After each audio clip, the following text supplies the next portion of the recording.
আজকে যেটা আমরা দেখবো সেটা হচ্ছে ionic form of any reaction. কি?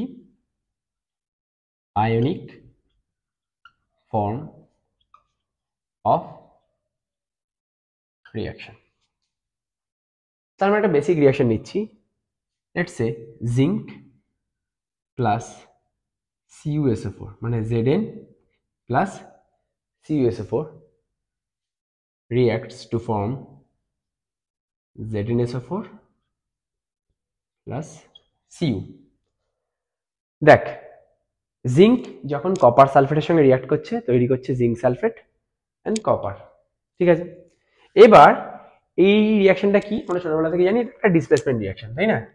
এটা কি? একটা ডিসপ্লেসমেন্ট রিয়াকশন। ডিসপ্লেসমেন্ট রিয়াকশন কেন? কারণ দেখ, জিঙ্ক কপার সালফেটের সঙ্গে রিয়াক্ট করছে, নিয়ে কপারকে ডিসপ্লেস করে দিচ্ছে, কপারকে সরিয়ে দিচ্ছে, নিয়ে জিঙ্ক নিজে কপারের জায়গাটা নিচ্ছে। জিঙ্ক কপারকে সরিয়ে দিয়ে বা কপারকে ডিসপ্লেস করিয়ে কপারের জায়গাটা জিঙ্ক নিচ্ছে। দেখ, SO4 এর সাথে এখন জিঙ্ক কম্বাইন হয়ে গেল। আগে ছিল SO4 এর সাথে Cu ছিল, রিয়াকশনের পরে SO4 এর সাথে জিঙ্ক কম্বাইন হয়ে গেল, কপার একা হয়ে গেল।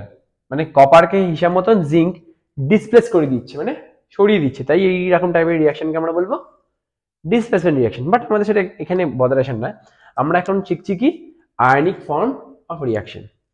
তাহলে এই রিয়াকশনটার আয়নিক ফর্ম যদি লিখি, জিঙ্কের চার্জ কি 0, তাহলে শুধু জিঙ্ক লিখব। আচ্ছা, এক্ষেত্রে কপারের চার্জ কত, বা কপারের অক্সিডেশন নাম্বার কত? Cu2+, সঙ্গে SO4 2- আছে। আমরা যদি রাইট হ্যান্ড সাইডে যাই, এখানে কি Zn টা কি, Zn এর চার্জ Zn2+, SO4 এর চার্জ SO4 2- প্লাস Cu, তাই না? আবার বলছি, এটা ছিল নর্মাল স্কেলেটাল ইকুয়েশন, সেখান থেকে আমরা আয়নিক ফর্মে যাচ্ছি। জিঙ্কটা এখানে জিঙ্ক, কপার সালফেট, কপারের ভ্যালেন্সি এক্ষেত্রে Cu2+ অ্যান্ড সালফেটের SO4 2-, তাই না? কপার সালফেট অ্যাকচুয়ালি অ্যাকোয়াস, তো জিঙ্ক সালফেটটাও অ্যাকোয়াস। অ্যাকোয়াস মানে সলিউশন ফর্মে আছে। তাহলে CuSO4 স্প্লিট করলে Cu2+ অ্যান্ড SO4 2- হচ্ছে, আর ZnSO4 স্প্লিট করলে Zn2+ অ্যান্ড SO4 2- ফর্ম করছে, অ্যান্ড Cu যেমন ছিল তেমন একা আছে। ঠিক আছে, আয়নিক ফর্মে। এবার একটা জিনিস দেখ, এই SO4 2- অ্যান্ড SO4 2- বোথ সাইডে ক্যান্সেল আউট হয়ে যাচ্ছে। তাহলে আমাদের ওভারঅল রিয়াকশনটা কি আসছে? Zn plus Cu2+ gives Zn2+ plus Cu, তাই না? তাহলে এই যে স্কেলেটাল ইকুয়েশনটা ছিল সেটার আয়নিক ফর্ম হচ্ছে এইটা।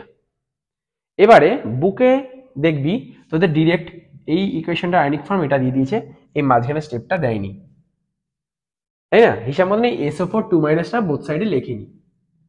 আমাদেরকে একটা জিনিস বুঝে যেতে হবে, দ্যাট ইজ আমরা এমন কোনো র্যাডিক্যাল আয়নিক ফর্মে লিখবো না বা আয়নিক ইকুয়েশন লিখবো না যেটার left hand side and right hand side both সাইডে সেম। দেখ, SO4 2- SO4 2- left hand side and right hand side both সাইডেই এটা সেমই ছিল।